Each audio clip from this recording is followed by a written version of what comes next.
Hey girl, hey!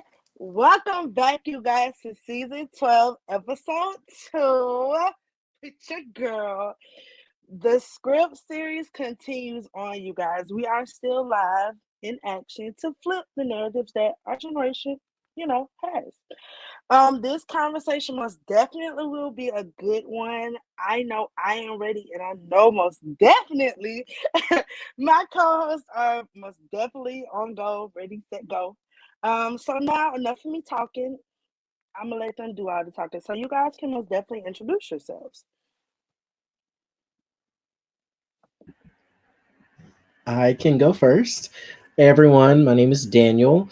I actually met Kaitie back in college doing a production.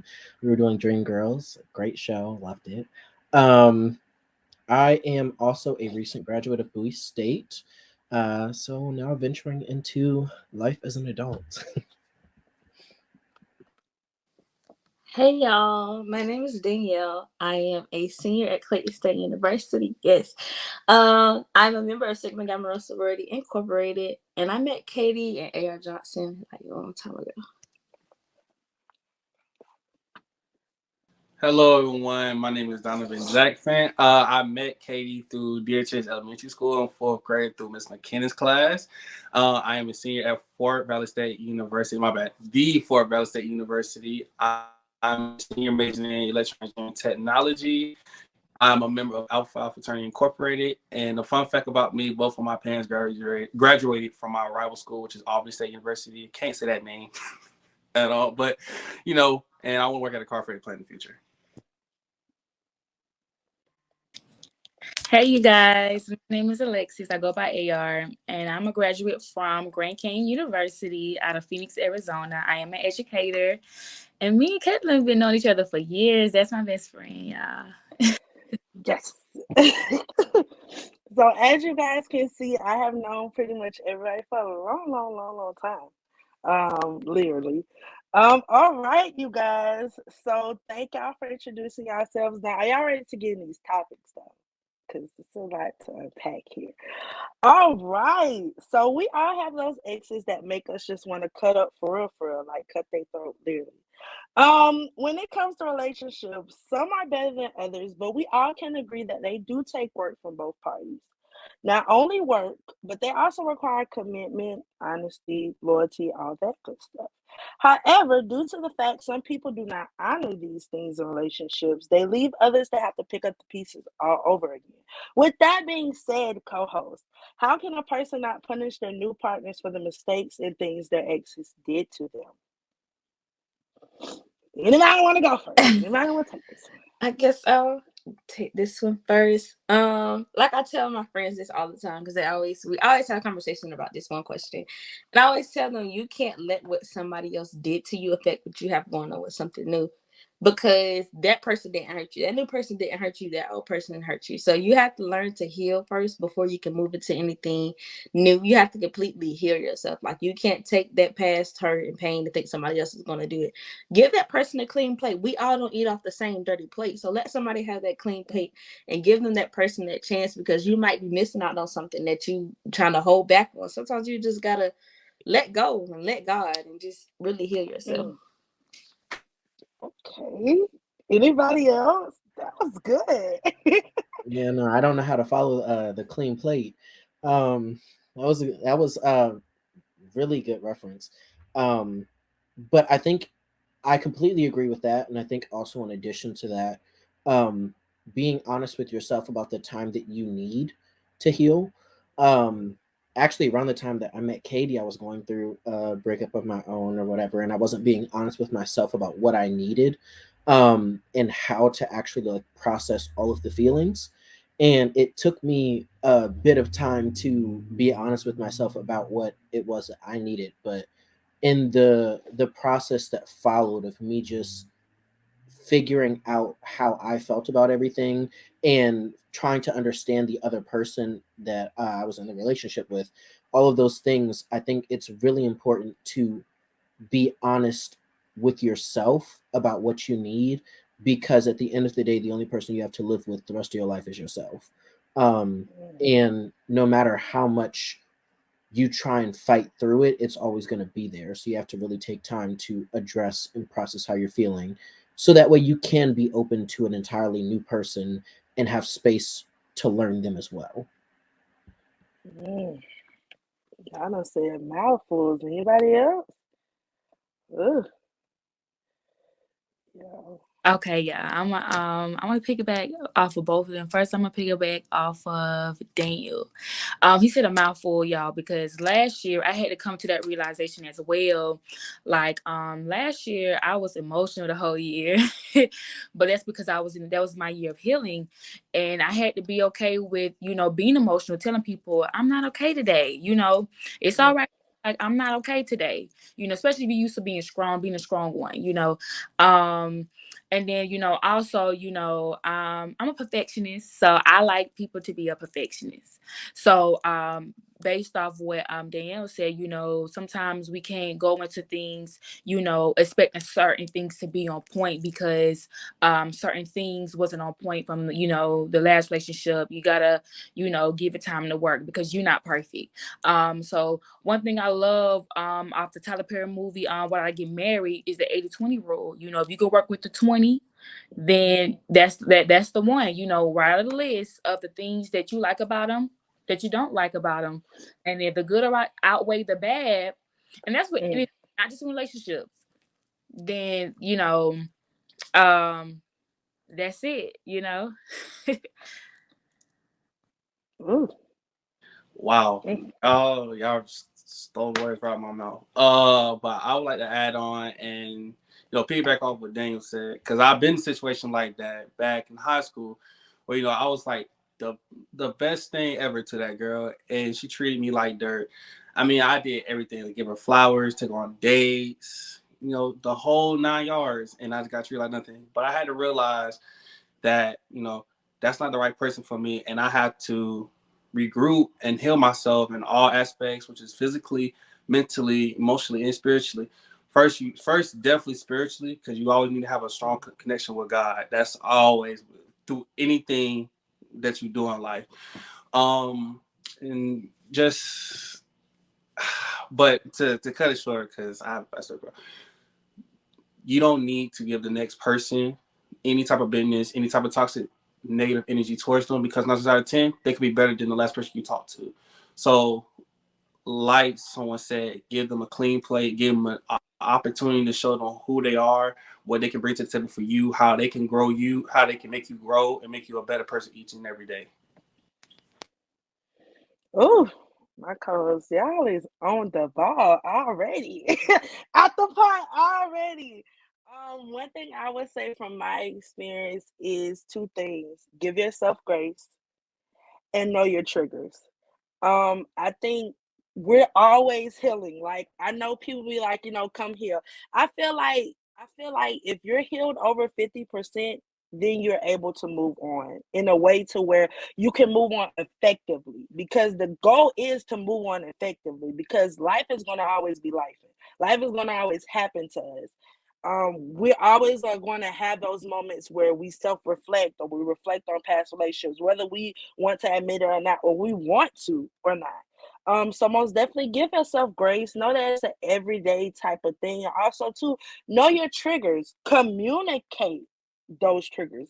We're getting too grown to not communicate our triggers and what has happened to us, what kind of has really hurt us, what get basically let this person get a chance to even work with you, to even decide is this something that they even want to walk into. Because I think a lot of times we don't communicate our triggers enough to our potential partners. So once we get into the actual relationships, it's always a problem. And you know why the problem is? Because we haven't communicated what triggers us. We haven't communicated about our past relationships. And that's why I tell people too, it's not necessarily to know people's past to judge them or anything, but sometimes you need to see where this person has came from as to why this person is acting like this now to when they meet you. Because to us it could just be, oh, they're bitter, this, that, and the third. And then next thing you know, this person say could their whole life could have had their dad, and then all of a sudden in the relationship before you, their dad left, and it shifted their whole the whole persona on how they see men as a whole.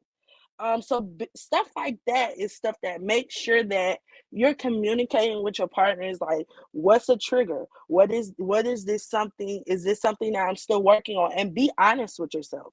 I think that's what comes with the communication and vulnerability as well. Be honest with them, but also be honest with yourself.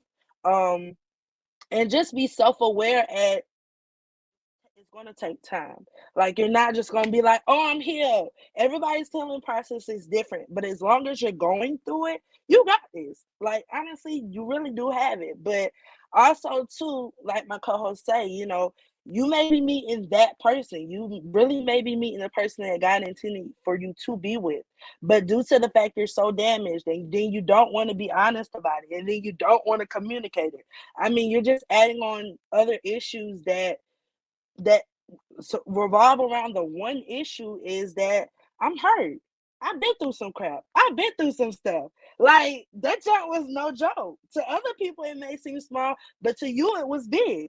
And we're not negating that fact, because what may be big to you may be small to somebody else. But like I said, give yourself some grace and note that it's never going to be a perfect person out here that can meet your expectations if you can't even be honest. Um, and like I said too, this gives that person enough time to know, is this something that I really want to deal with? So most definitely everything that my co-host said, but also make sure that you're giving yourself grace, and make sure that you know the healing process is a continuous thing. But like Don said, don't try to make them really give them a chance to see what they're gonna do. Give them a chance to see what they're going to do. Give them a chance to see what their response is. And sometimes you may be surprised at people's responses, because sometimes you get that, oh, me too. So then now this person even understands you on that level. So now we can elevate. Now we can go up. So yeah, that's really all I have to say about that. That's really all I have to say about that. I don't know if my co-host wants to add on to anything or whatever. I think. Oh, sorry. There was someone else. You go ahead. I'll go after you. Go ahead. Okay. I think something like Kaitie, you just said a lot that like resonated with me, even to the point of like you don't know what other people are going through. And what I mentioned, like AR mentioned last year was like a long year for her. It was last year for me too. Like 22 started off a lot. And then Kaitie and we did Dreamgirls, and Dreamgirls by itself was a Caused a challenging. lot. It was a challenging experience for me because of the role that I was playing. It pulled a lot from me. Whatever. Yes. So we did Dreamgirls, and I played Jimmy. And at the time, my confidence was not what it would have needed to be to pull off a role like that. So that of it by itself, adding a breakup into it, like it was a very long beginning process of the year that just went into a longer summer. And I think like all of those things and the time that I had to take for myself, by the end of the year, I was a completely different person.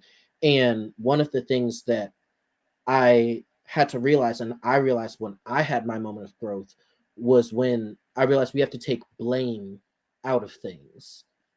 I think a lot of the time we've been raised in a society that in order for something to make sense, somebody has to be at fault.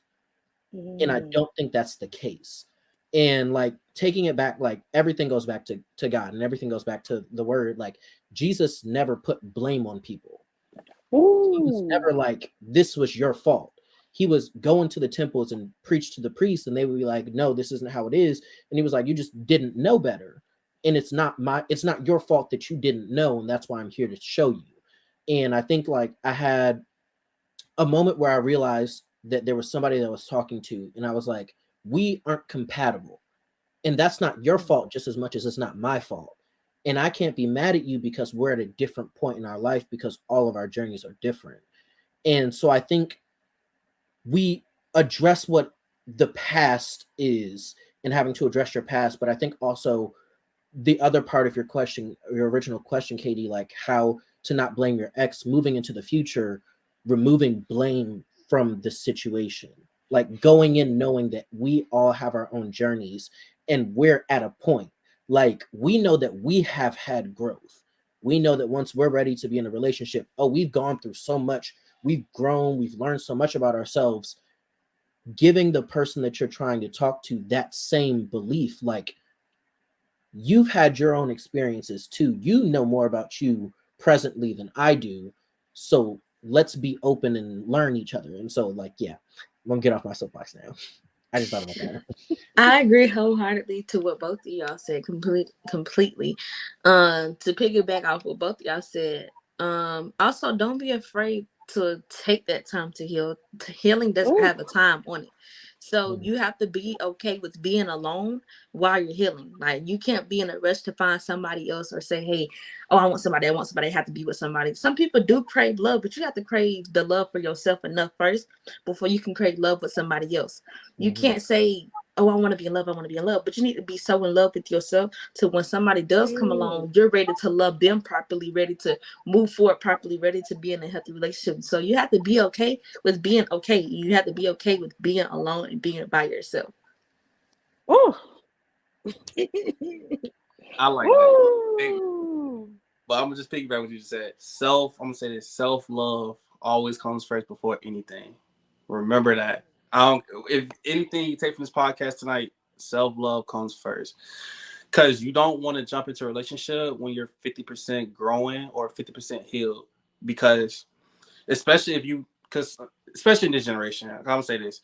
Sometimes people feel bitter for their exes where they definitely know they don't have closure for them in order to jump into the person.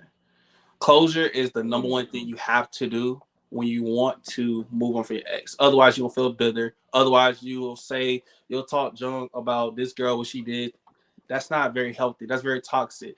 And that's something that's like, just trying to build your character up, but that's not in a way where you know that's not who you are. That's something that you're trying to, think you're the tough guy in front of everybody, talking down on somebody, but that's not you. You want to grow. You want to heal. You want to actually move on to the next page. Matter of fact, tear out the page and move on to the next chapter of your life. So, but I like what everybody just said. I just wanted to get that off my chest. Okay, y'all. Y'all speaking good tonight. Yes. Okay.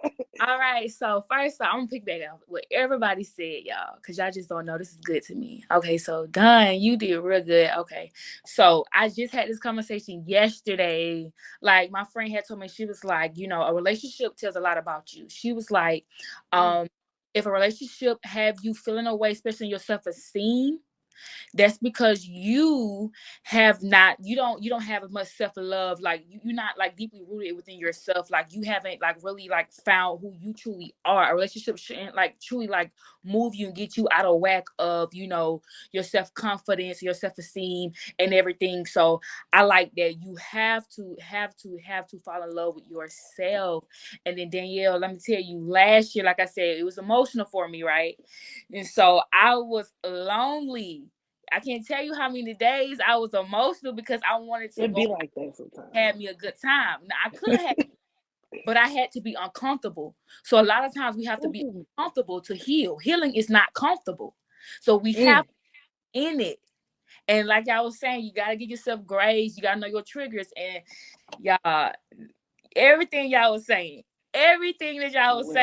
I have been growing and learning that, last year. And Danielle, oh my gosh, that is what you summed everything up from and like I said, all y'all summed everything up for what I have been learning and growing through on last year. Like, this is amazing.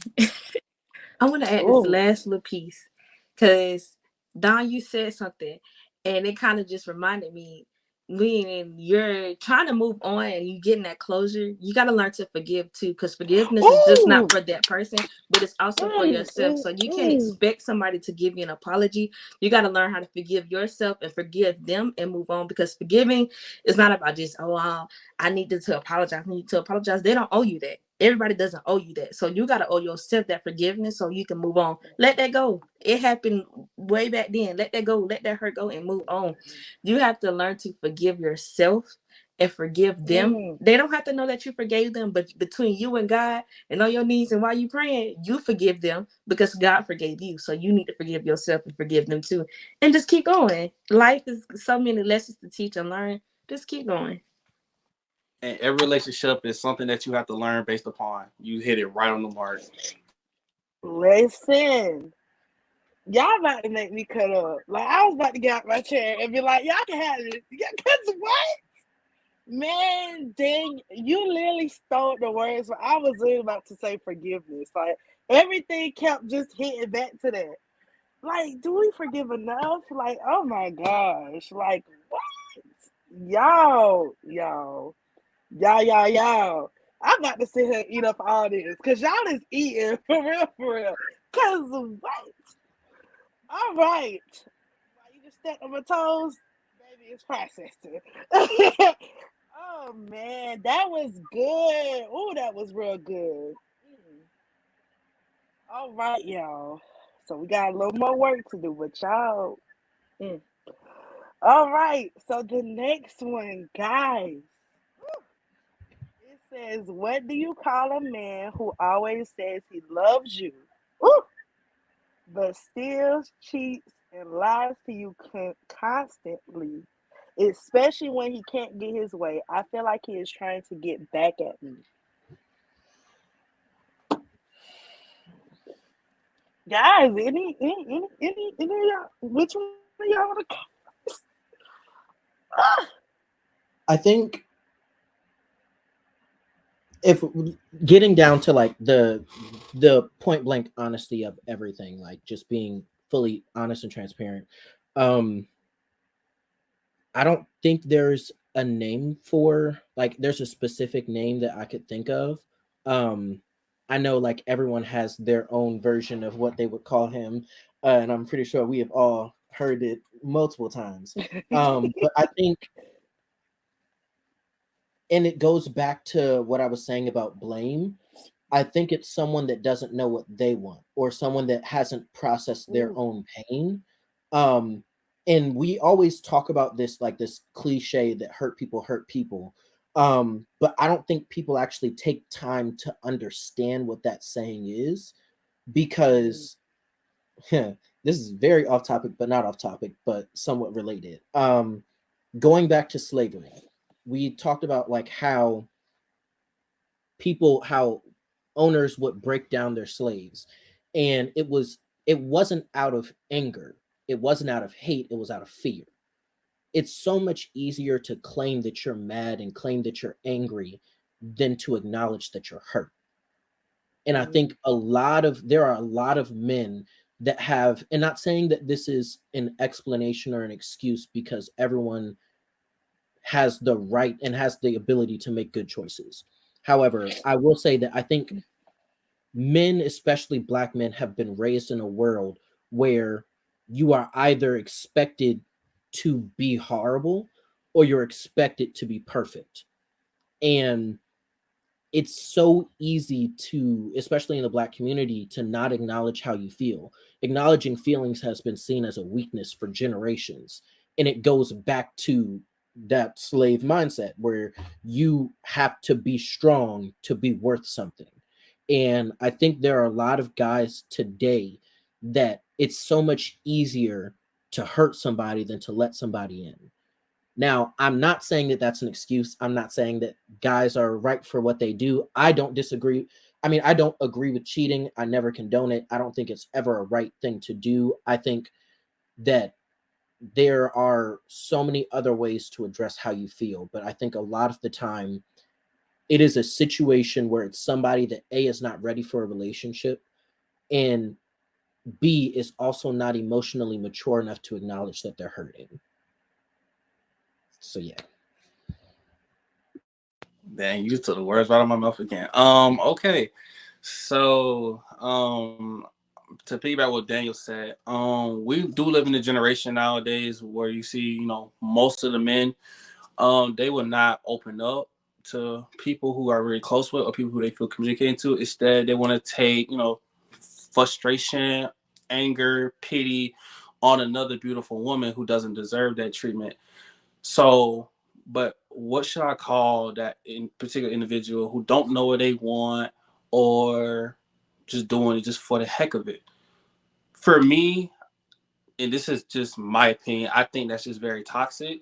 I don't condone toxicity. I don't participate in toxicity.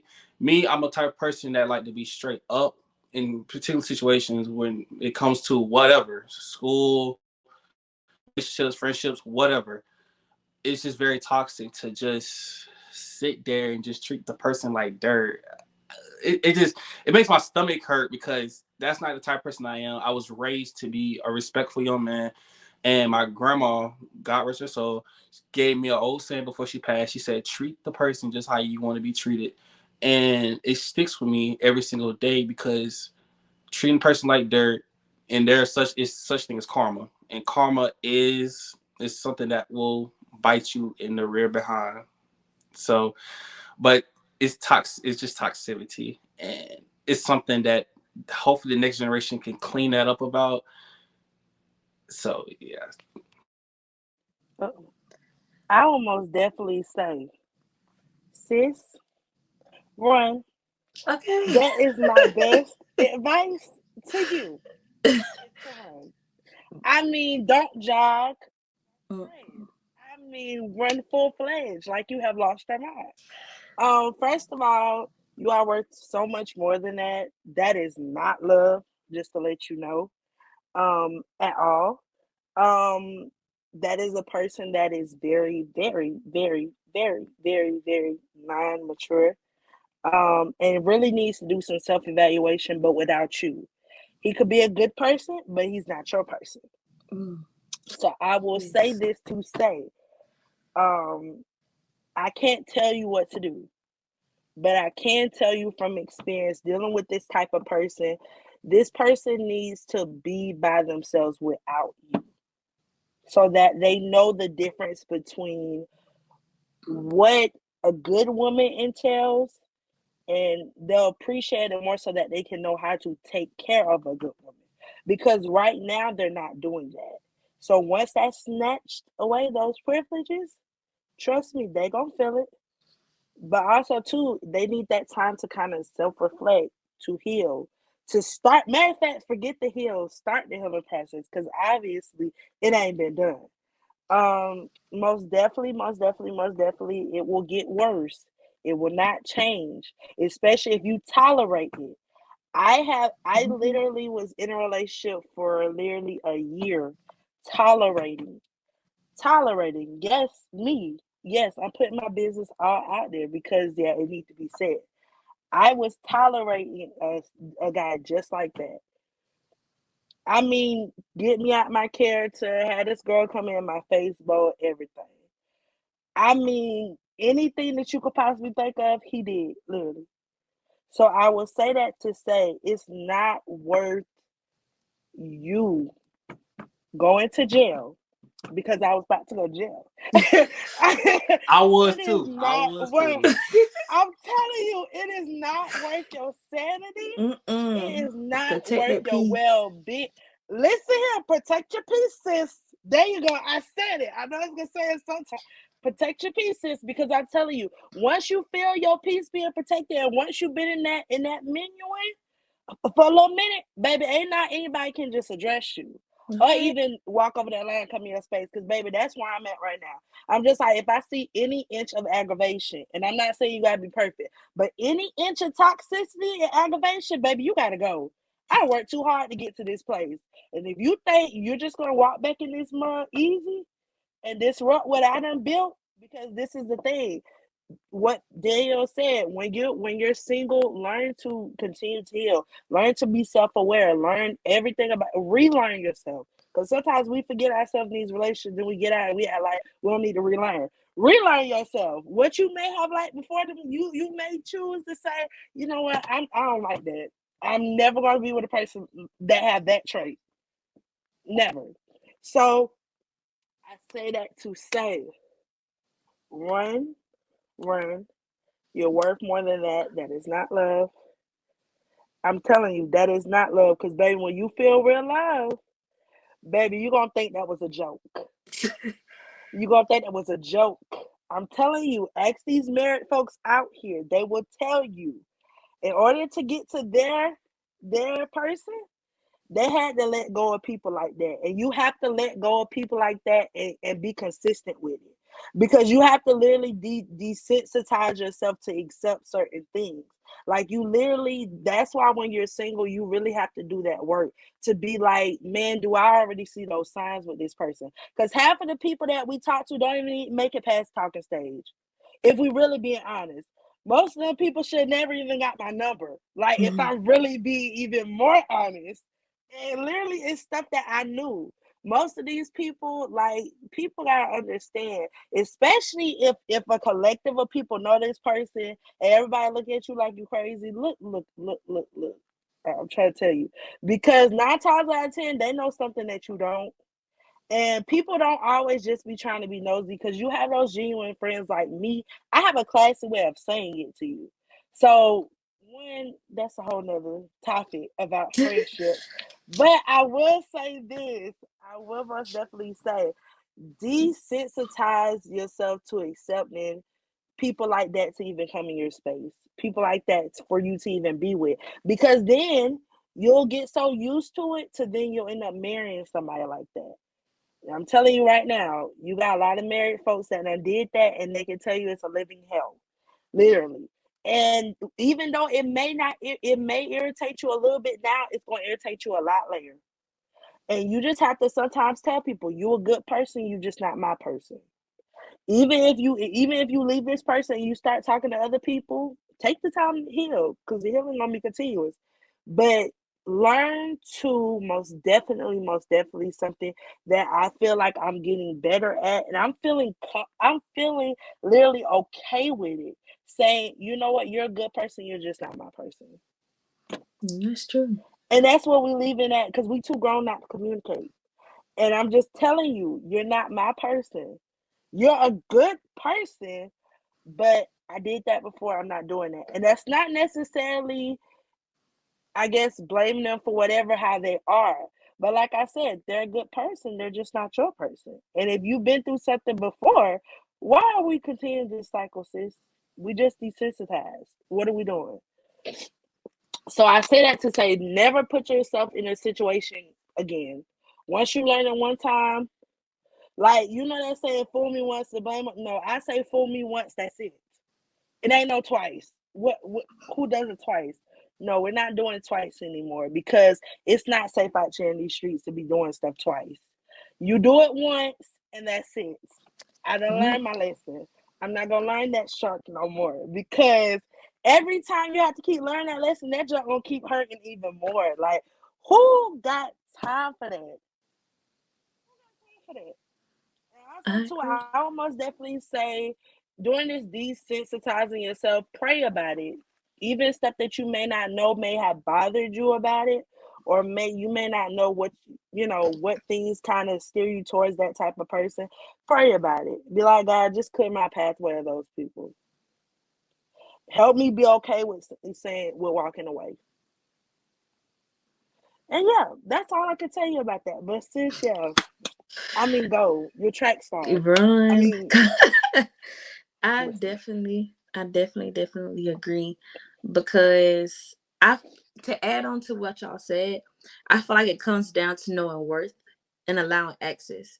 You have to know your worth to know that just because, oh, he's telling me he love me. But if he loved you, he wouldn't have did this. If he loved you, he wouldn't do that. Because we've all had a glimpse of, we all might have had some type of glimpse of love, but people do what you allow them to do. They're going to keep allowing, you're going to keep allowing that person to tell you love you because you keep giving that person access to you. You have to start giving people access to your heart. You have to start giving people access to you altogether because if it's tearing you down as a person, because sometimes us as women or in relationships in general, we lose ourselves so much into that person, trying to give so much of ourselves or drain ourselves till we start to lose everything that we've had or what we built so long. So now it's so easy for somebody to come in there and tell me anything, to where it's like, well, dang, boy, they say I'm pretty. You know what I'm saying? Just anybody to come and say any and everything to you. So sometimes you have to know your worth and you have to learn the access. And to the men part, I feel like you said, a lot of men grow up feeling like they can't express themselves. And sometimes you have to learn to be with somebody who can express themselves. It's not about always being hard or being tough with somebody. Sometimes you have to find that one person that can be your confidant, that really can, you can express yourself to, really just break down to yourself too, and really just, you know what I'm saying, let yourself be free and let yourself be like, okay, I can really tell this person anything. They won't judge me, they won't look at me differently. But you have to also, as women, when it comes to a man coming into your life and all this kind of stuff, you have to really love yourself and really know your worth before any man can come tell you. Because might can tell you that you're beautiful. Okay, tell me something else. Tell me something I don't know. Oh, what can you do that I can't do? You know what I'm saying? What can you bring to the table for me? If we can't go to church together, then we can't go on a date together. That's just how that goes.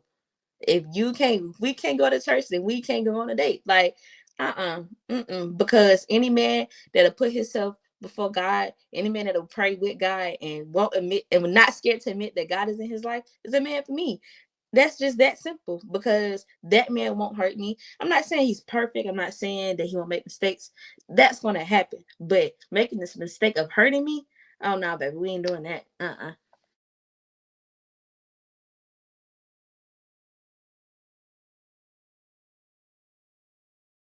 Listen, tough. You thought. But no, seriously though, especially as Christian women and men, I think that needs to start being our top number one. Do you love God? Do you even like God? Do you know who He is? Like, before we even have a conversation. And I think we most definitely need start to be more bold about it, more serious about it. Um, yeah. So yeah, that's all I really have to say about that.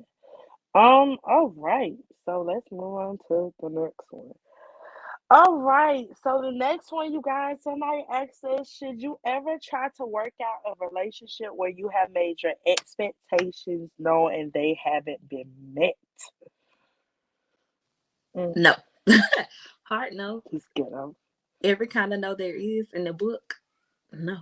Because if you start to lower your expectations for somebody to fit in to them, you're going to start lowering what you expect and lowering what you deserve. If you feel like you deserve the world, then baby, walk on that, stand on that, walk proudly and say that I deserve this and that. And don't you ever, ever let somebody come and tell you that you don't deserve this and that. If I want every door open for me that I walk through, every door gonna be open that I walk through. And I'm not gonna take nothing less. If you feel like you can't open my door, if you feel like you can't be a gentleman, bye, baby, don't let the door hit you. Because chivalry is not dead. And you deserve, everybody, man, woman, boy, girl, everybody deserves to be loved how they want to be loved. That goes to the love languages. Everybody has their own way of showing how they want to be loved, but it's all about if that person's going to treat you or show you the love language that you want to be loved by. And that's all, that's what it comes to. Like, don't ever feel like you have to lower your expectations for anybody, because if somebody wants you bad enough, baby, they gonna chase you. They gonna make it know that they want you bad enough. So you keep your head high. Like, I'm not saying be no bougie person, like you just gotta like walking on this house still like you perfect and nothing. That's not what I'm saying.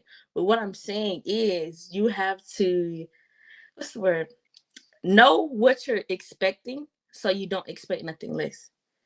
Because once you know what you want and once you got that instilled in your head, that goes back to knowing your worth. Knowing what you worth, then walking by, oh, okay, hey, how you doing? That ain't worth, Because if you can't look me up here and you trying to look at everything else down there, look me up here. Let's really, what you know what I'm saying? So that's how I feel. Okay.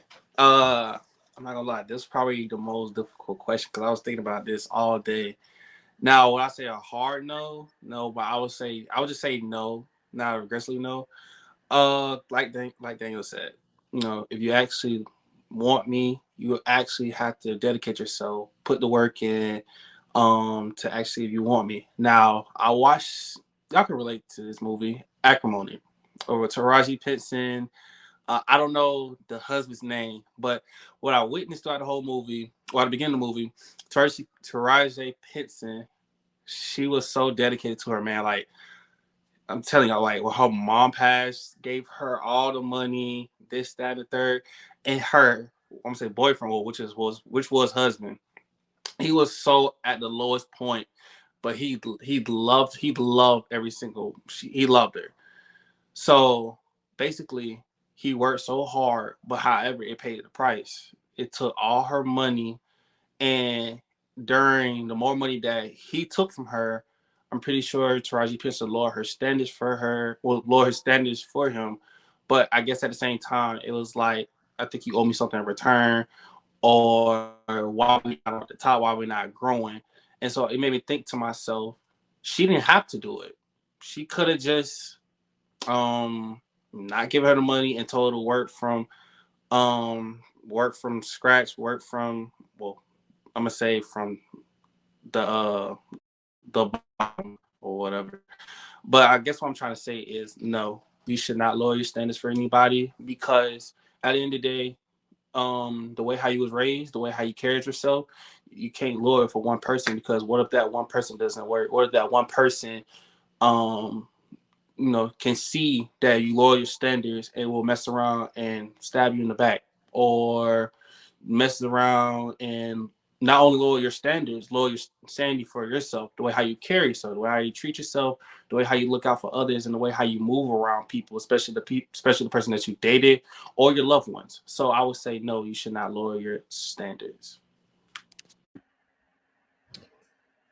I want to respond, like not necessarily respond, but something that Danielle said, like struck a nerve up here. And I think knowing your worth is an answer to that question of itself. Like, it's one thing to make your expectations known and someone adjust and move forward, but the moment that it's communicated and there is a chance for change to happen and it doesn't happen, that's the end of the conversation. And I think a lot of people forget their worth. And like Danielle was saying, it's not a cocky thing. Like, no, God took time to make me look the way I look, but still in his image. We can't even imagine what he looked like, but I know I look like me, and I'm made in his image. And I joke about this with my friends all the time, and like my friends call me crazy whenever I do, but I joke about it. I'm like, I believe a touch of narcissism is okay. It goes a long way and boosts your morale a little bit. But in all seriousness, part of why I am who I am is because I took time to get to know who I am as a person. That year that I went through, the first part of it was rough. But by the time I got to the end of the year and I saw the things that I've done, I've seen all the things that I've gone through, all of the things that I've learned, all the experiences that I've had, and I'm on the other side of it. Can't nobody tell me nothing. Like, yes, I'm in a place where I acknowledge there's always room to learn. There's always room for growth, but I'm still amazing. And nobody can tell me otherwise. And Danielle also mentioned love languages. And I'm probably the only person that like feels about it like this. I'm okay with that. I don't think love languages are about how people receive love. I think love languages are how people can be hurt. And it's so easy to acknowledge that, like, oh, my love language is physical touch. It's so easy to be like, oh yeah, I can give you a hug. It's so easy to give these things that make people feel better, but it's a lot more difficult to intentionally not hurt somebody. And that to me is love. Love is going out of your way to make sure that the person that you're with doesn't feel hurt. And the point of your expectations being made and not met, that's not love. Because the moment that it's not met is the moment that you see that the person that you're with isn't going out of their way to make sure that you're okay. That doesn't mean that they're a bad person. Like Kaitie was saying, like Danielle was saying, like Don's been saying, like AR been saying. That doesn't mean that they're a bad person. That just means they're not your person. Two truths can be true at the same time. Like, I am an amazing person, but that doesn't automatically mean that I'm the right person for Kaitie being the amazing person that Kaitie is. And I think acknowledging that it's okay to have standards that somebody isn't meeting because it's just not meant to be met. It's just not meant for that relationship to be that type of relationship. I think a lot of people see, oh, you're a good person, that means I have to be with you. That's not what that means. That just means they're a good person. That could just mean they're a good business partner. That could mean they're a good friend. That could mean they're a good accountability partner. That could mean you should call them up for Bible study. That doesn't mean that you got to date them for the next 5 years and realize you wasted 5 years of your life. And so all of that to say, I'd have to say no, because the moment that you realize that you have standards for yourself is a moment that you realize you love yourself. And if someone doesn't love you the way that you love yourself, nah, that's not for me. And I'm okay with that. And I'm gonna add to it. I'm gonna re-say it for the fifth time. You have to know your self-worth. You have to be okay to say you just not the one for me. I can't tell you how many times I have said it. They was really great people, but you just not my cup of tea right now. And you won't be my cup of tea. But one thing that I have been learning when it comes to the process of dating is you just have to be okay with your standards, because a lot of times a lot of people like our friends would like to tell us, oh, you're being too mean, or that's just too much, but it's really not, you know. And so if you say you want your husband or you want your wife to do these type of things, they have to be able to do it. Like, for an example, us as females, we may say, okay, I want my husband to pay the mortgage. And some people may feel like, well, that's just too much. Well, you could do that if you're single. So if you feel like if that needs to be done by you being married, basically what I'm trying to say is certain things that your spouse can't do, or your relationship they can't do, then you might as well just still be single. If they can't, rise up to the standard that you are asking for, then you might as well just be by yourself. You see what I'm saying? If you can't do what I'm asking you to do when it comes to the things that I'm looking for as my standards, you see what I'm saying? So I just feel like if that person just can't, can't man up, can't woman up, then you just might as well just stay single at this point. Correct. Y'all done said her mouth full. And also too, don't have expectations that you can't live up to. That's all I'm gonna say. Some of y'all have a high expectations for people. I mean, and I ain't even trying to cap with you. I mean, don't have no goals or nothing, but you expect this person to do so much.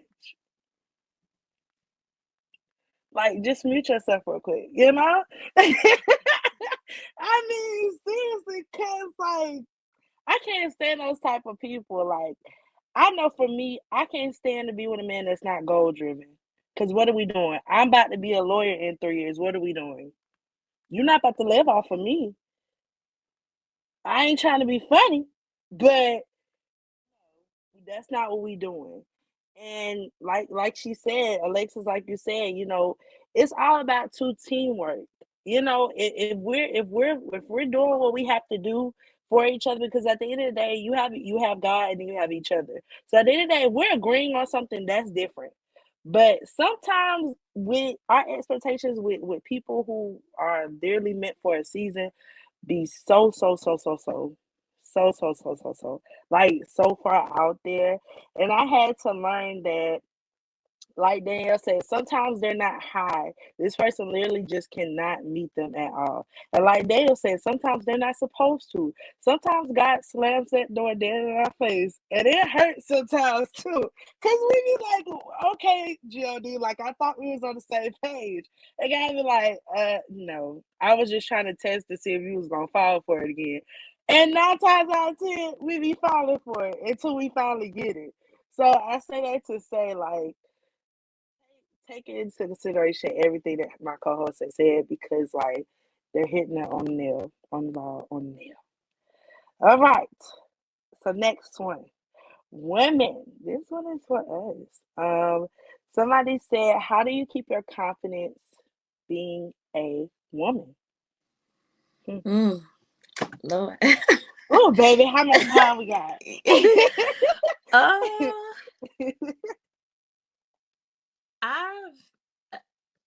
As a woman, I've struggled with that at first. I used to have confidence issues. Like, I was like, dang, well, I don't have this, or I don't have that, what that girl has, or what everybody thinks that this girl is really pretty. So do I have to have that to be really pretty too? Or so I used to struggle with that for a long time. I used to feel like, well, if I don't have this or that, or if I don't look how she looks, if my body's not how she has her body, then I'm not beautiful. And I had to learn that, girl, you weren't made by the same people. Y'all weren't made by the same people. I ain't in her pockets. She ain't in my pockets. So I had to learn to love myself unconditionally behind everything, without my hair being done, without no makeup, without no lashes, without no nails being done. Sorry to say it, but with clothes off too, you gotta learn to love yourself when you're plain Jane, and in the morning when you wake up and you look in the mirror, you gotta tell yourself every day. It's song by Mary J. Blige, "Good Morning, Gorgeous." You have to tell yourself every day. And sometimes, y'all, when I was going through my little rough patch or whatever, I took an expo marker and I wrote on my mirror all the time. I wrote scriptures out there. I wrote that I'm fearfully and wonderfully made. I wrote that, and I told myself that every single day, because you're gonna have those days when you just feeling bad, like you just feeling so down, like your hair might not be done, or you might not have done what you want to have done.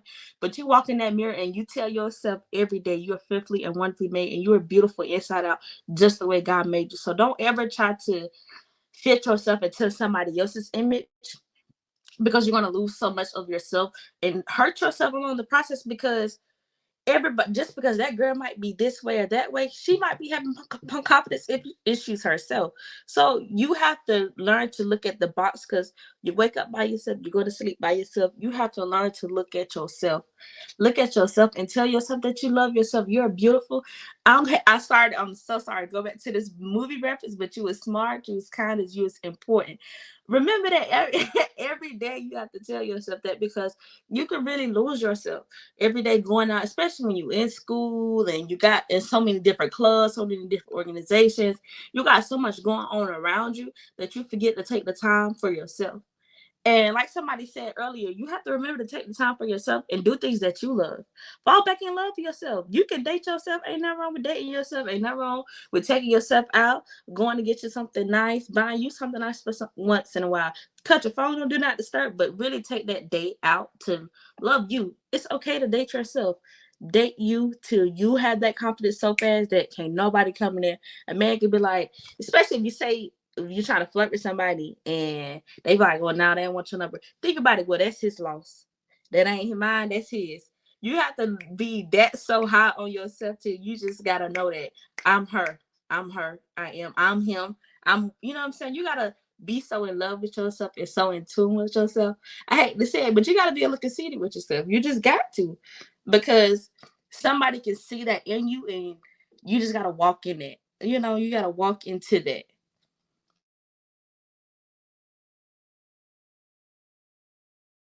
Okay, I love that. I know for me, when it comes to myself, like she said, I just have to have confidence. You just have to have confidence, even if you don't have confidence. You just got to just put that on, and you just gotta do stuff you love. Like I tell people, you gotta talk to yourself. I know a lot of people make it seem like, when you talk to yourself, you crazy, but you gotta look yourself in the mirror, boost yourself up, honey. I'm telling you, look yourself in the mirror. I'm fine. I'm cute. I look good today. I'm saying, like, this is how you gotta do. You have to boost yourself up. So every day when I wake up, like she said, I speak affirmations. I found scriptures to help boost my to help boost me up, that goes with the affirmations. I boost myself up in the mirror. I have friends around me, different people around me that's gonna boost me up, because you need people around you that's gonna boost you up. So we boost each other up. They're gonna make us feel good. And like I told y'all, I'm into fashion, so fashion is like my heart. So when you put a good outfit on, that boosts you up even more. So yeah, when you do stuff, I'm telling you, you do stuff that you love, that confidence level go up to another level. And then when you add them affirmations and that outfit, and if you got you a boo thing on the side, you good. So yeah, like I said, you just gotta have the confidence, do the stuff you love, and just basically you gotta be your hype man. And that's why I tell people, you be your hype man. Don't nobody else gotta tell me I look good, because I'm gonna tell myself, okay? Take all your pictures. Be like you said, be conceited. Be conceited within your stuff. Alexis, you always taking pictures, and I do. because that's gonna boost me. It boosts me up. So I don't have to look for no man or anybody else to tell me I look good. I'm gonna tell myself I look good. So that's what I do, and y'all should do that. And take baby steps. It's not gonna happen because I understand you may be uncomfortable, especially if you dealing with self-esteem. But take baby steps, and I promise you, honey, I promise you, you give yourself a month, anybody gonna tell you nothing. Period. Period. Baby, I love me some me. I get him me as much as I don't put into myself. Baby, I love me some me. What Medea said, I can be in the room by myself and baby, we gonna party. Me, myself, and I. I would most definitely say for me, the confidence journey, I feel like a lot of people just have always expected me to have it. And I feel like for me being a people's person, like at a point in time, I feel like I got so good at hiding it. But I want to say this was around the time, probably like my 10th to 11th grade year. And I know people are like, that is so late in the game to really be looking at yourself like that. But honestly, like I started to feel out my like your girl was thick back then, like your girl was looking good. I'm not gonna cat with you. But anyway, that's a side note. See, loving me some me. But basically like everything started to really truly like fill out. And I was really trying to find, what clothes I said third. And pretty much all my life I pretty much been a thick girl, pretty much been a plus size girl. So for me, I know a lot of people talk about Lizzo, they be feeling like she be doing extra. I feel like she is doing what she has to do to get through it. And I would say as a plus size female, I honestly can relate to her that plus size females, like it's up and down because sometimes like you go online, you see something, but they don't have your size, like different stuff like that, like going to amusement parks with your friends, certain things you couldn't get on. Like growing up, that was me. I was that girl. And it wasn't necessarily because I was just that big, but like I have wide hips. So even when I wasn't necessarily like big, my thighs was just always big. Like it just ran in my family. So it was something that like I couldn't get away from. So those, of course, in those spaces, like I did feel some type of way. I was just like, you know what, is it me? Like, but like I said, I was very active in high school too. I was in band, I was in chorus, all that good stuff. So I was very active. So I was very, I would say, fit at the time, even though your girls still like to eat. I am from the South, so I do like to eat and can cook when I eat. But anyway, I'm just having a bunch of side notes. But anyway, y'all know I like to act up. But anyway, I would say this: the confidence came back. I would say it's like they say, it's a never-ending battle. Like you're gonna have your ups, you're gonna have your downs, because at the end of the day, we're human. But I will say most definitely a time came 4 years ago when I first got sick. And a lot of people that know me know I had a good bit of hair growing up. Like I had pretty much a good head full of hair. When I first got sick, I started to lose my hair. And everybody knows as a black woman, our hair is everything to us. Literally. Like I know for me, I have a pet peeve, like my hair gotta be done. I don't have to have no nails or nothing because I've got contained with that. I don't really have to have no makeup on. My hair gotta be done. So a lot of things that I used to do with my hair, I couldn't necessarily do for a little minute. Like I had to really love on the natural state that my hair was in, love on those spaces where I would be combing my hair and my hair just start coming out. Also too, like I had to understand, even during that time, I gained a lot of weight. I gained over 100 pounds during this whole, I want to say during this whole time. So I would also say too that I really had to learn how to love on me. Like during these couple years, I really had to learn how to love me for me, how to love me in this new space. Because I feel like once you get older, things start to change. Like I know for a woman, sometimes our boobs get bigger, different stuff like that. Like you really have to learn. I know, guys, it's expensive, but this is what we have to go through. But I will say, like, this is stuff that you really have to fall back in love with yourself, like Danielle said. Like, you really have to love yourself in all of those spaces or all of those places. So, in short thing short is I had to learn. My hair was coming out and I was gaining weight and I was bigger than what I was before I got sick. I had to learn to not blame myself, but have some self-awareness to know that everything will be all right. and that confidence, I may not feel like I'm there now at the time, but I'm going to get there. So now they can tell you. I walk around and they be like, Caitlin, hey, I be like, what's up?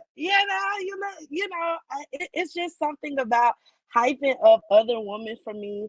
And then, especially when they do it back, I be like, you know what? You don't know how much that made my day. So I must definitely say to all the women, this is a woman empowerment, like everything podcast. Like, try to encourage your sister because you never know what type of day she is having. I would most definitely say, that confidence will come, but try to make sure that you try to hold on to it as long as you can, and try to appreciate it. Try to love on yourself as long as you can because you're gonna have those days, but it's how you get back up. It's how you get back up and fight back for it is what all that matters. And I had to learn. I had to get up. I had to make it do what it do. I had to maybe had to throw in a couple wigs, but your girl did what she had to do. I may had to let go of some dresses and stuff, but look, your girl had to do what she had to do. So now, I'm just like, you know what? I gotta work my way down. I gotta work my way down because I don't want to get too big.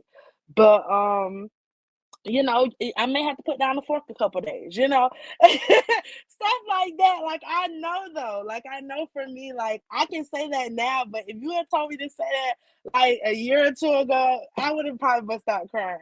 But now I feel like I'm so content with where I'm at and where I know where I need to be going and where I know it's an everyday process to where I'm okay with that. I'm okay to laugh to keep from crying sometimes. Like, you just really have to, like Danielle say, Alexis said, you really have to fall in love with yourself and know where you are. Know that if you're not there yet, sis, you're gonna get there. And if you're there, keep doing what you're doing. Keep doing what you're doing. So yeah, that's it. I don't know if Daniel and Don have anything they want to add.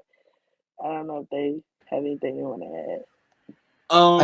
I'll just say, oh, did you want? Then you go Go first. ahead. You go ahead.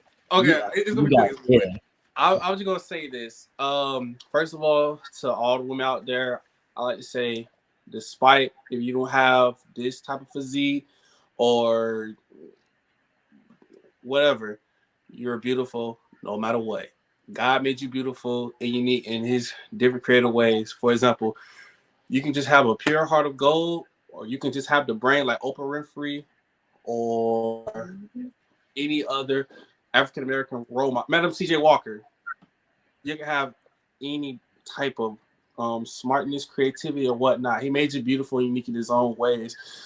Everybody should wake up and you should know that you're beautiful because God made you. It's another day that the Lord has made upon you. You're one of God's disciples.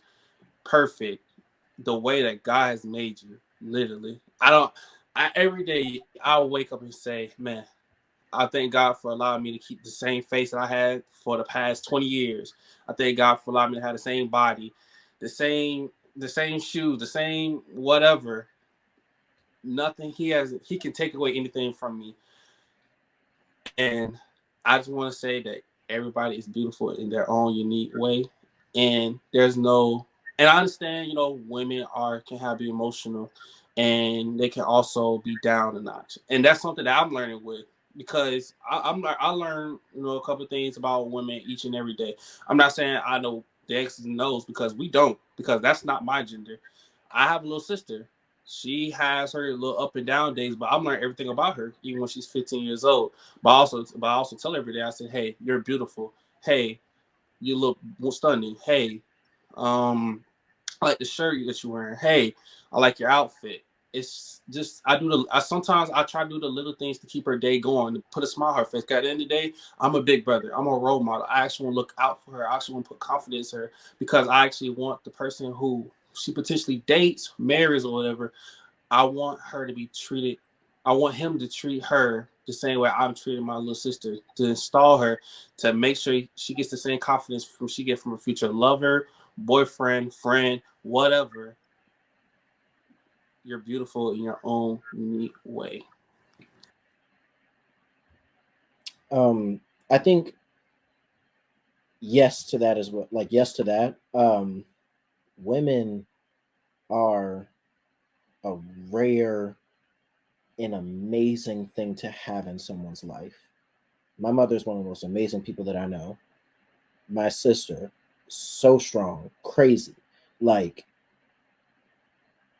God made Adam, but he made Eve because he knew he couldn't leave the world just to us. Okay. But I think in everything that Kaitie and Danielle and AR have said, and Don too, I think additionally it's important to have a strong system around you. Um, and I say this to guys too, but like, I'm a firm believer in you are who you hang around. And if you're in the process of learning to love yourself, you can't be around people that aren't on that journey as well. I'm not saying everyone has to be perfect around you, but if the majority of the people that are around you aren't also trying to be on that journey or aren't where you're trying to be, you'll eventually become who you hang around. Um, so I think it's important to have a support system that knows your worth just as much as you do. Because there are going to be days where you don't see what other people see. Um, I was thinking about this earlier. It's very easy for us in our own lives to not see the progress that we've had. Everybody in this, on this, like all of these co-hosts, everybody here, we have been through so much, but we do it every day. And sometimes it just takes someone else beside you to look at you and be like, you're doing really good. And it can change your whole perspective. So I definitely say in addition to knowing your worth and knowing that you are amazing, like women are the closest thing to superheroes that I know. So in addition to knowing that, also having people that know that about you as well is, I feel, is just as important. And I will leave it there. Yes, And yes, yes, again, yes, yes. oh, Go ahead. No, you good. first, ladies first. No, I want you to go first. Oh, okay. So I'm just saying, just to pick up what Daniel said, a strong support system. Because like I said, you can have a group of homegirls or whatnot, and you're feeling down. A real friend will actually step in and actually tell you that you're beautiful. Hey, you're this, even you're this and that. Even though those are words you don't want to hear, but you know, deep down inside, those words can, excuse me, those words can very have a very serious depth into it later on. Like if you know, if you make a post on Instagram, Facebook, whatever social media that you have, and sometimes I know, like, correct me if I'm wrong, ladies, y'all sometimes be like, "Ooh, I don't like that picture," or "I don't like that picture," but I always be that one comment be like, "Ooh, girl, you ate, ooh, girl, you did."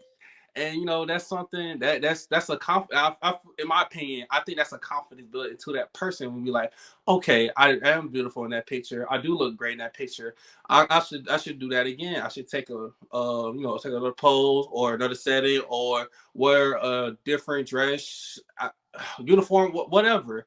It's just the small little things within your support system that can really be there for you in the long run. Man, this has y'all. This whole thing is just really. I've been just over here like just absorbing even what y'all are saying. Like y'all don't be knowing these episodes really be filling me back up again. Cause I be like, you know what? This why I love my friends. This why I love my friends. But nah, man, for real, somebody gonna be blessed by this podcast for this season. Like I have no doubt. But yeah, y'all, that y'all just keeps getting better and better. So, y'all, unfortunately, we have come to the last question of the night. So last question, you guys, is do you feel like how much a woman accepts from her partner depends on whether or not she had her dad in her life growing up? Ooh, Oh Lord. good luck. Right, I have to say, oh Lord. Yes, I feel like yes and no, but I'm gonna speak on a perspective because I have my dad in my life. Like my parents still together, so I, have my dad in my life. Um,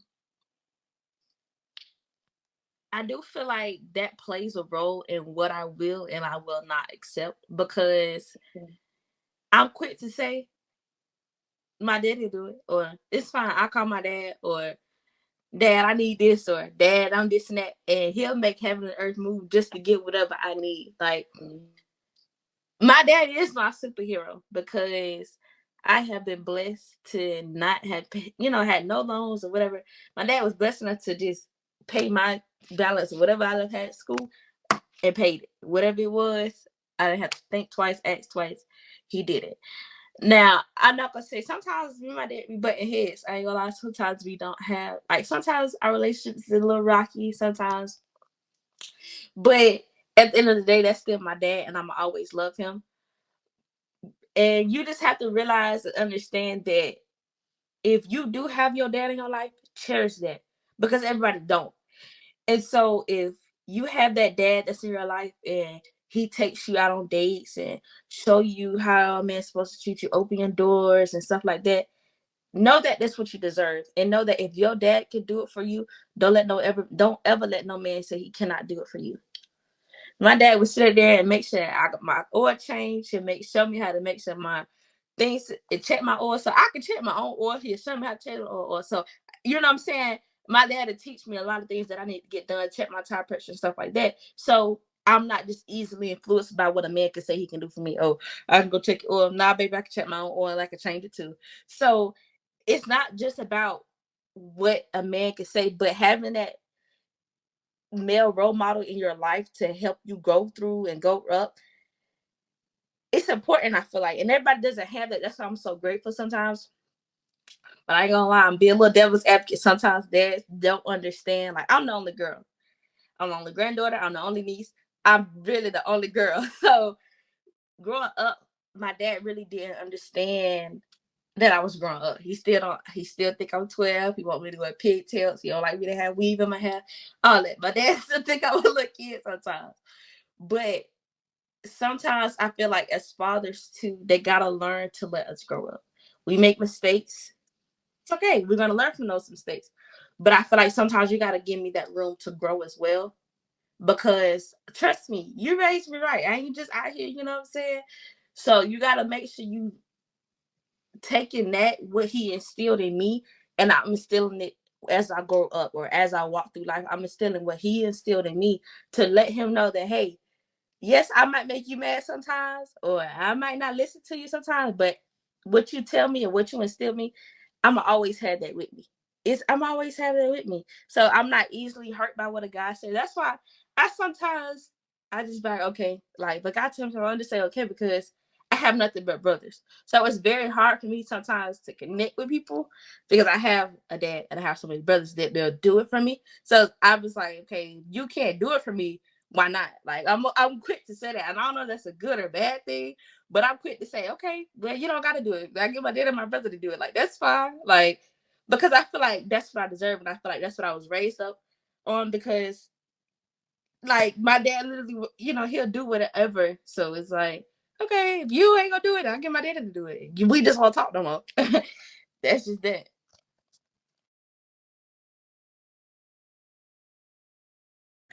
Okay, yeah. So, for me, um, can you restate the question? I want to make sure I hear everything again. So the question was, do you feel like how much a woman accepts from her partner, basically like determines, like, matter of fact, let me not mess this up. Let me not mess this up. It says, do you feel like how much a woman accepts for her partner depends on whether or not she had her dad in her life growing up? Yes, I do feel like I do feel like if her dad wasn't in her life, it do determine what she accepts. And if she did have her dad in life, it determines that either way it determines. It just depends on that female, if she gonna whether she gonna accept what she gonna accept or not. And for me, I know my dad, but my dad wasn't in my life growing up. So I'm gonna get real open, real deep with y'all real quick. I'm gonna make it real fast. So when my mom was pregnant with me, and when she first had me, my dad tried to get back at my mom. So he basically said I wasn't his. Of course, that's a lie. He did apologize for that, but I said that to say, growing up, I had trust issues. Because in my mind, I had trust issues when it came to guys. So I never allowed guys to come too close to me. We can talk, you could be in my entertainment, but we're not going to be relationships because you're not going to leave me like my dad left me. When guys start acting a certain move, I push them away because it's like, you're not going to abandon me. You're not going to leave me like my dad did me. So I had to come to the point where little things that I saw growing up, I kind of struggled with trusting people. I felt abandoned when it came to a lot of things. I felt that people would leave me when it comes to certain things. I felt like I couldn't open up. I wasn't going to open up to you when it get to certain points because I felt like you was going to do me like my dad did me. So when I got into relationships, I would tell guys, if you can't be open with me, if you're gonna act real nasty, if you can't communicate, and etc., you gotta go because you're not gonna be an example of my father. So today I'm real big on relationships. I'm real big on communication. I'm real big on marriage because yes, I grew up in a 2-parents household, but it wasn't like my biological father in the household. And I want my kids to see like their mom and their dad inside of a house. Now, because of my dad not being in my house, not being in the house with me, it have got me to know how I need to move when it comes to my future husband, and how I want the dynamics of my kids to be with their father, which would be my husband, and how I want things to go. Now, having trust issues now when it comes to a guy, because I healed through that. Being easily offended when I feel like people walk out my life. So me feeling like people leave and me feeling abandoned. Like I said, I have healed from that. But going back to, if you don't forgive, because I had to forgive, y'all. If you don't forgive and you don't heal, you would take that into your relationship. So it all goes back to healing, forgiving, and knowing your self-worth. Now, because of the fact that my dad wasn't in my life, I did struggle with finding love, knowing true love.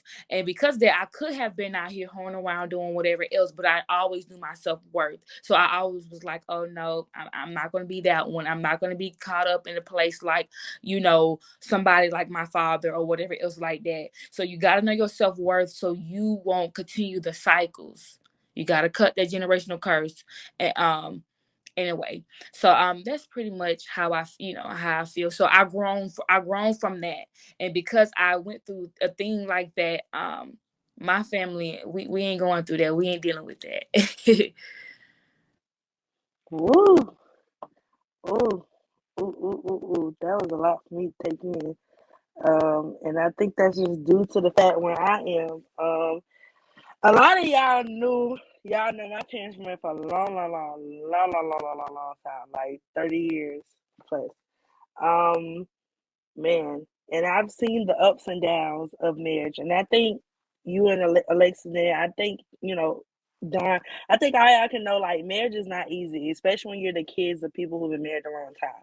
Like, you see the ups and downs, like, you see the good, the bad, the ugly, all of that. I will say for me, I feel like my mama always had this saying, people can't give you no more than what they don't have. Meaning, if the person doesn't have that something instilled in them, or that something a part of them, they can't give you that.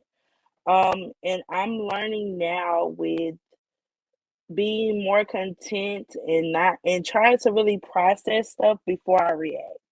And I say that to say, because growing up, my dad was a great dad. He was a great role model as far as a father went, as far as a husband went.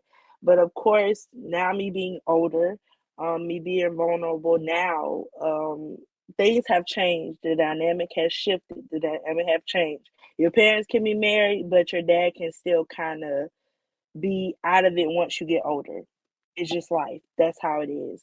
And that's what happened for me. So I think now, me being an adult, and my dad kind of at the age 14, probably, so kind of just not really being there like he was, like present, because my dad's a truck driver.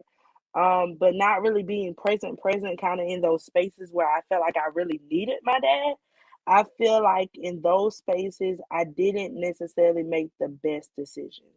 And I think, like I said, because I was in the space where I didn't process things before I reacted, I just kind of just reacted to every little thing or overreacted. So I say that to say, like, yes, I do feel like, what your dad does, that can kind of rub off on you if you don't process it. So my advice would be to make sure that you process it, especially before you get like my age, like in your 20s, good, and you really, really gotta really like swallow some hard pills, learn some hard life lessons, because relationships only escalate the older that you get.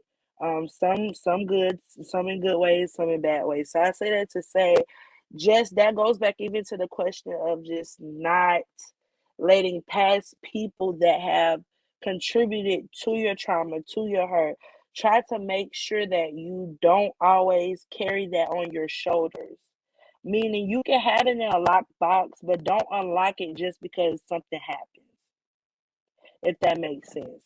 So I say that to say, yes, most definitely it does. It does have an effect on you, but you determine how much it affects you in your relationships. Point blank, period. You can decide and you can make the choice. I'm going to be better than that. I'm going to do better than that. Like, I can't stand people that sit up here and have these people be single parents for what? You know how you felt when your dad wasn't there. So why would you do that? Sometimes I feel like you need to let it work for you and not work against you. Like, you be the man you wish your father was going to be. You be the man, because there's some single dads out here. You be the mother that you wanted your mother to be. You, like Alexis say, you break that generational curse. You do what you got to do to make sure that your bloodline don't have to suffer, don't have to struggle with anything that you had to struggle with those emotions. Use them to be your footstools. Them enemies, because those are enemies. Because sometimes those are demons that we try to run from for a long time. Don't be 30 something, because these 30, I have literally met so many 30 plus years old, because now my sister is 33. And of course, with her friends, they conversate, even her classmates all the time. Like, I've talked to multiple of them, they're just like, don't get at my big old age, still having all your trauma just on your shoulder. Don't get at my big old age and you don't know how to shift the alignment that's been pretty much put forth before you. So I say that to say, like, make sure that you be the author of your story. Those pages can only be put, those things that can be put on those pages of your book can only be put on there by you. And it's up to you to decide what is going to be written on those pages. Through the hurt, through the pain, through all of that, this is what I'm going to accept. Point blank, period. This is where I came from, but I'm going to be better than that, because I don't want my kids to suffer from that. I want them to see that mommy can work out her issues. I can, and I want to see for myself, like, I can do it. I can work out those issues. Like, I'm not so butthurt by everything anymore. Like, I'm not got so much trauma to where I can't let a person love me the correct way, because I deserve that. So I say that to say, like, even if I will speak from a point of having my dad, but not having him present when I was a teenager up till now. I will say it's a different ball game, because you see where that person was and how that person was doing what they were supposed to till now. But like I said, use that as a footstool to know what you won't allow, what you won't accept. Because I'm telling you, that's going to make you feel better. That's going to make you feel triumphant in the mix of that. Also, too, prayer, gospel music, all of that good stuff, a friend circle, all of that good stuff, bestie, right? They got me through it. My friends got me through it. Danielle, I don't know if you know what Dream Girls, but y'all got me through it. That was really a rough time, as You you got me know. through it too. Listen, Dale can tell you, I was dealing through my trauma. He was dealing with his confidence, but I was dealing through my trauma when we did Dream Girls. And I know it was probably a couple other castmates that was dealing with, but I know we were more open and honest to each other about what we really had going on. So for me, like I'm telling y'all, those frames make a big difference, especially when it coming from a genuine place. So I say all that to say, and we were successful at Dream Girls, period. So I say all that to say, like, you can get through it. And that literally helped me overcome my trauma, something that I never thought I would have been able to do. But guess what? Your girl did it. Your girl blew out the thing. Do you hear me? This one right here, well, I'm telling you, he played Jimmy Early almost as good as Eddie Murphy did, literally. Or maybe better. Love you, Eddie Murphy. Love you all you do. But man, when I'm telling you, just to see you guys individually, and just because I pretty much know you guys personally, I will say I'm proud of y'all because I know behind the scenes how much you guys have went through, how much you guys have gone through, but y'all continue to make that something that you're triumphant for. Y'all are continuing to break those generational curses. And I could not be so honored and so encouraged and so inspired. I know y'all say I inspire y'all, but y'all inspire me.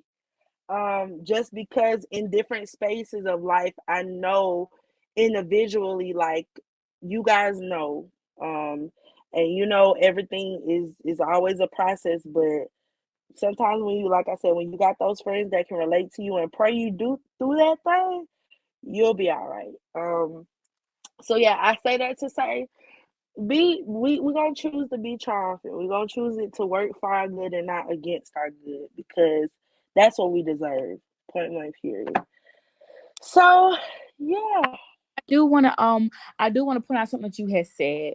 And that's what I had to do throughout my time of healing, especially when I was in college.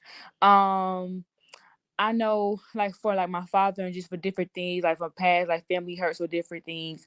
Sometimes you have to know the why.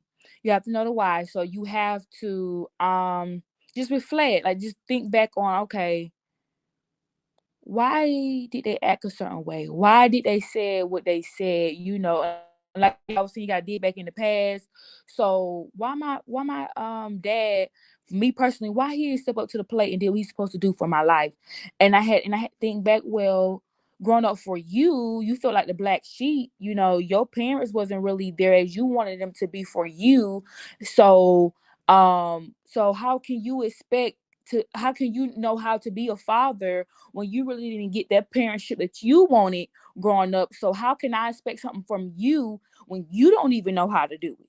When you didn't even get that. So a lot of times we get mad, or and ain't nothing wrong for us getting mad or stuff, but sometimes we be expecting things from certain people and certain things, and a lot of times they don't even know how because they didn't even get that. Or or it's like I said, it's a generational curse. They cheated because they cheated or beating on you because they seen that. You know, so it's just more of self-awareness of when it comes to come to things. So I just want to put that out, and then I'm just always, you just got to be grateful also with the things that God placed in your life. No, like my biological dad wasn't there as I wanted him to be, but I had a stepdad. I had I had a lot of male figures in my life, a lot of male friends, a lot of great male figures in my life to help me to, whereas when Caitlin or anybody would ask me, well, how your dad doing, I'm like, who, huh? She could tell you. I'm like, who, huh? That's how awesome God have been with placing male figures in my life. I haven't skipped a beat. I haven't missed nothing. So I just thank God. So anybody God placed into your life, a woman figure, a male figure, be grateful for that, because it's awesome. No, it may not be that one thing that you want, but it's still something. So I think something that you just said, Alexis, that stood out to me and Kaitie as well. Like, I probably talked about pieces of this during Dreamgirls, Kaitie, with like the bigger group, but um, I didn't have the best relationship with my dad growing up either. Like he was there, it was a whole thing. Um, but we're great now. But like you were saying, there were a lot of men in my life that helped me figure out what that was like, and I could have easily just accepted, oh, I don't have a good example in my life, so I'm just going to grow up to be this horrible person. But I think what Kaitie was saying also, it's about how you handle your life. I think we give so much power to other people that they don't have. So I believe, yes, like it does affect how much you accept, but also we have our own experience in our own lives that we've grown and we've matured through. Um, One thing that I recently just saw a show. I'm a theater nerd for all of the people that do or don't know. I talk about shows all the time. But I recently just saw a show, and one of the lines that spoke to me, and that I know I will carry into my future, was talking. It was a mother and a daughter. They were having a conversation. And the daughter didn't have a healthy relationship with the dad. Like he was abusive with her mom growing up, this, that, and the third. And she was asking her mother what love was. And she was basically saying, like, don't worry about love. Don't worry about all that other stuff. Marry the person you want your son to be. And that hit me because it was like, we have to marry the partner we want our children to grow up to be. Because, and I think about that because it's like, who your partner will be in life will affect who your children will be in life, whether we believe it or not, because those developmental years are very real. They have power. And if we think about it like that, not only will it show that we're appreciating our own worth, it'll help the next generation. It'll start breaking down those curses. It'll start doing that work before the work is even being done. um like it was one of those things that stood out to me so much because a lot of people don't think about the long term when they're getting with somebody, when they're dealing with like this present thing, like, oh, I'm lonely right now, but will you be lonely tomorrow? And now you have this new life in your life. um but I guess I'll just leave it there. Like, marry or do life with the person you want your children to be, if you want children. I don't know. But yeah. Don, you got anything to add? I just learned a lot from what y'all said. I had to learn about that question as well, and what y'all said, y'all taught me a lot. But I'm gonna I'm gonna put in, because I feel like I should put in. I'm gonna piggyback what Danielle said. Um, yes, I understand that she has big brothers, and I'm glad that she has brothers that can teach her how to be the best girl that she can possibly be. I also want to say that any man that says can't, which shouldn't be in any man's vocabulary. I don't care if you live. I don't care if you're 18 this generation learning about all this other stuff, or 30, 40. It doesn't matter. Excuses are the tools of incompetence that build nothing and monuments of nothing. It literally weakens. It shows weakness. It shows dents in your armor, and weakness can be used against you. So saying can't and whatnot, because you never know. That woman could have had no mother, no father, um, no aunt, no uncle. Just probably just live with a great grandma. I live, well, not live. I've been with um my god brother. His name is Jamar. My father took him under his wing at the age of 3 due to circumstances by his mother and father. And he grown up to be not just like me, because everybody's not the same, but it's like we've been living under the same base and root under how my mother and father raised the both of us. And we always have no excuse to when it comes to anything, whether it's just talking to anybody, the standards, and however you think about a certain person. And I'm just to sum it all off, just you can't have no excuse. You can't say can, you can't say won't, because Kaitie won't is gonna be just between you getting that girl and that girl going to the next man, and the next man might. I'm not. No, I'm not gonna be sound. I'm not gonna sound like I'm trying to be funny and whatnot. But the next man might be better than you. The next man can say yes and go beyond. And you don't want to sit there, look back at yourself, and regret that you saying can't, because that one can't can cost you. So just remember that. Ooh, ooh. Man, like I feel like I have learned a lot from all of you guys. Just this whole conversation. I think some things that I felt like I had fully addressed, like you guys kind of just really like put the nail on the head. So meaning like you really like helped me to really come to terms with a lot of things, in a good way. Um, and that's what this is all about. At the end of the day. Um, mm, mm, mm, mm, mm, mm. That's all I can say. Yeah. So, all right, guys, that is it, and that is all for episode 2 of the script series. Man, we literally talked about it all. Literally, got deep down, personal, everything.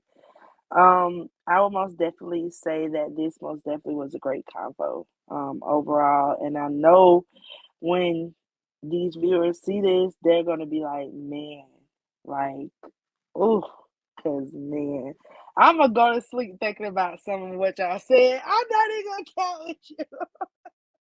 I, I may have to peek back at my Bible again tonight. I already did it, but it's like, man, the forgiveness chapters. Oh yeah, maybe I need to reread those. But that's just me being honest. Y'all know how I am. All right, so viewers, y'all comment, like, subscribe. Make sure y'all let us know how y'all felt about this episode. Because most definitely want to hear y'all feedback. But yeah, stay tuned for next week's episode 3, of this season. Hope y'all enjoyed this conversation as much as I did. Um, and yeah, you guys can just shout out y'all Instagram so the people can add y'all just in case they want to add y'all.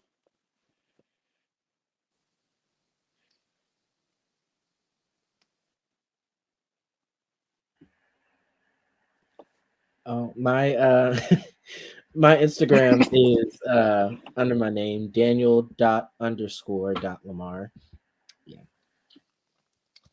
So it's mine. A little bit. I be forgetting mine sometimes, but _DAN, 2 I's and a T. My Instagram is No Limit Jackson, which is that at right there. Also, if you wanna, if I can make y'all day, y'all wanna laugh, I have a TikTok. It's No Limit Jackson _.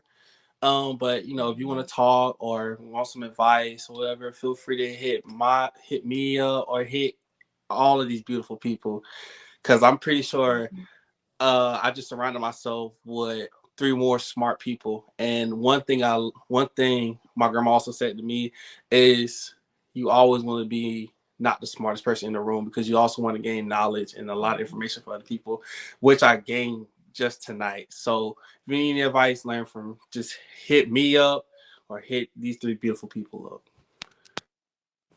And y'all can hit me up at Lex Activate on all platforms. Again, Lex Activate, LEXX Activate.